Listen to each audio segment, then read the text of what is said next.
part of the beard, make sure you take care of it, you know. Starting off, I had a baby face, and so I'm like, well, what can I do to like reinvent myself? And I said, you know, I want to just see if I can grow a beard out. And I remember it took like, because I used to get my haircut like every week, and so I was like, you know, I told the barber one week, I was like, you know, just don't touch my cheeks, like let's see what happens. And then I waited like a month, and I had like the 5 o'clock shadow around my face. And I remember I went to the bank, and the teller, she was like, wow, you got this like international look to you, like, you know, wow, you look really handsome and nice. And I was like, oh, all right, well, let me see if I could grow this beard out a little bit more.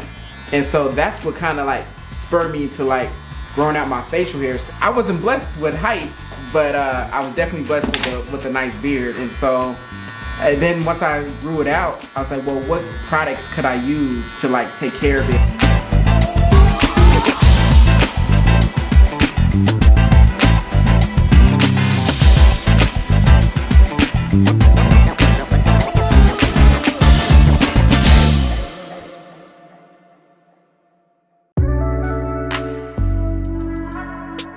My name is Kenneth Scales. I'm the CEO of the Bow Tie Billionaire brand, focused on men's personal care products. Started growing out my beard, and I didn't have any products to address like my beard itch that was coming in. I literally just did a bunch of research online, and I seen all these companies that would pop up, and they all would claim that they have beard oil that could, you know, help your beard grow, helps to shine. But one thing I did not see with any of these companies was any people of color in their advertisements. So I was like, well, I could, you know, spend all my money to figure out if these products work, but at the same time, I don't see nobody that look like me in the advertisements, so I don't want to waste my time or my money. So I decided, you know, how can I do some research to figure out how I could probably make this product myself? And so as I was doing a bunch of research on like what it takes to like create a beard oil product, I reached out to my family, and my grandmother, she would always talk about like what she used to do in her generation. She would tell me about like some of the hair care products that they used to use back in the day. And so one of the major products I used to use was castor oil. I was like, well, why, grandma, why castor oil? She said, well, castor oil was really good to like moisturize the skin, moisturize the hair follicles, but also like cut down on itching, but also helps with the growth. It has some natural ingredients in it. So I did research on castor oil, like, all right, boom, I have my first product line, castor oil. So let me make some beard oil off of castor oil. So I did that. The castor oil was too thick. I'm like, I'm a scent guy. I'm like, well, I need something else like to go with this. So I did a little bit more research and figure out like, how do I cut this castor oil in half? And so sweet almond oil like came up as like a product that, you know, really good with mirroring with castor oil and cutting it down. So when I first started off, my bottles were leaking. My castor oil in combination with my sweet almond oil was totally off. And I was like, well, we got to keep doing this thing. Got to keep figuring out like how I'm going to like make sure that this is an awesome product. So finally, out of all these like different opportunities of making this oil, I took the oil to my church, and a guy that I know, I'm like, yo, what do you use for your beard? You know, because his beard was like dry. He's like, what do you use for your beard? I was like, well, I use my own products, but what do you use? I don't use anything. So I was like, well, there's an opportunity here. He doesn't use anything for his beard. I have some oil. Take this and figure out like, you know, like how it works for you. And so he said, how much? And I wasn't really out to sell it, but I told him a price. He paid for it. I'm like, okay, we own something. And so literally like he used the product, came back the next week, and he's like, yo, Ken, like this product is the truth. Like it really helped my beard grow. Like literally like it helped my beard shine. And now I don't have any beard itch. So I'm like, that's amazing. So I kind of like made it like mostly for myself, mostly for my friends, but it didn't turn into like a real business until like I decided to go back to school for business entrepreneurship. And I was like, well, I'm already making my own like beard oil. Let me see if I can create a business around it. And so as I'm learning in school about entrepreneurship and like about marketing and like, you know, how to get your product in, you know, people's hands, I was doing it in real time. So as I was working on my labels, working on my bottles, and then once I graduated from my college, it was like a 9-month program. Then I hit the launch button on my business, you know, start off with the website, and I only started off with one product. And so wanted to get people like to acclimated to this product and then branch out from there. So like after a year after that, I'm like, well, man, this is too much work. I'm thinking about quitting. Like, I don't know if I can even do this, especially with entrepreneurship. It's funny that we have this barber pole right here because as I was like going out and networking with different barbers, one barber called me. He's like, "Hey Kenneth, like, do you know that there's a manufacturer of barber poles right here in the Twin Cities, and they also sell products like on their front desk and like in their store, and this is where all the barbers come to get all their ingredients and products and shavers for their barber shops." I said, "Okay." They said, "Call this guy and we'll meet up and we'll figure out if we can put your products on their shelf." So I go there and the guy was like, "So you got beard oil, huh?" I'm like, "Yeah."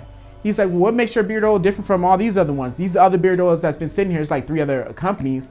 And like, these been sitting here for months. They haven't really moved." But he's like, "I'll take a chance on you. Just give me like 5 or 10 bottles and then we'll figure out what happens." After a week, he called me back like, "Your beard oil has been flying off the shelves. Everybody that's been coming in, like they recognize your label, they recognize your face. Like, what are you doing?" I'm like, "I'm on social media." And that's kind of what re-sparked my my business, like to like bring that new blood in. And so then it gave me an opportunity to link up with other barbers who wanted to like figure out how they could get the product into their shops. And so that's kind of where we took off. And then from that point, it just continued to like elevate until where we are now, 5 years in business. I wanted to make sure that my products stand out on the shelf. So when I went into retailers, I noticed that a lot of the products are kind of uniform, and a lot of products, especially when it comes to their scents, they're like all basic. But like, my family that lives in New York, like they're connected to like so many different oil companies that have like essential oils. And so my very first product that came out was like the Beard Oil 1, and I ran out of that scent. So I was like, well, what do? I need to go out hunting for scents. So I went out, reached out to a bunch of essential oil companies, and I found a scent that like was like really popping. It is our Southern Boulevard scent. And our Southern Boulevard scent is Oak Moss Amber scent. It's a very woody scent, very light tone, but it's not overpowering, and also could go with like your regular routine like colognes and whatever people use. So how I came up with Southern Boulevard as a name was my family's from Bronx, New York, and they grew up on a block called Southern Boulevard. Our second bottle of beard oil was called 1921, which I love entrepreneurship. I do a lot of research on entrepreneurship. And 1921 is derived from Tulsa, Oklahoma. So Tulsa, Oklahoma is like 1921. They were known for like the Black Wall Street. And Black Wall Street was like an area where it's bustling with many different Black-owned businesses, and literally anything you could think of, their own airports, their own taxi service, their own like bus services, doctors and lawyers. And so I wanted to pay homage to history. And so we named that MCMXX1, which is the Roman numeral for 1921.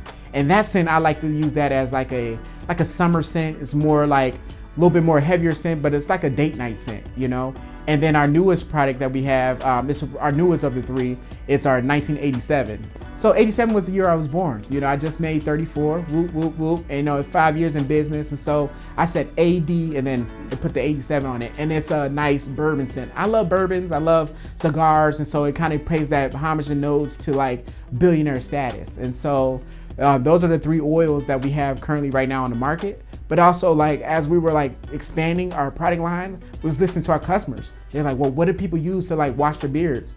And so I'm like, all right, well, we got to get back into the lab and figure out a way that we can create a shampoo for the beards. And so we definitely reached out to like different companies to see if they could create our shampoo for us. We kept hitting brick walls. And so I'm like, you know what? We're gonna have to treat this like how we did the beard oils at first.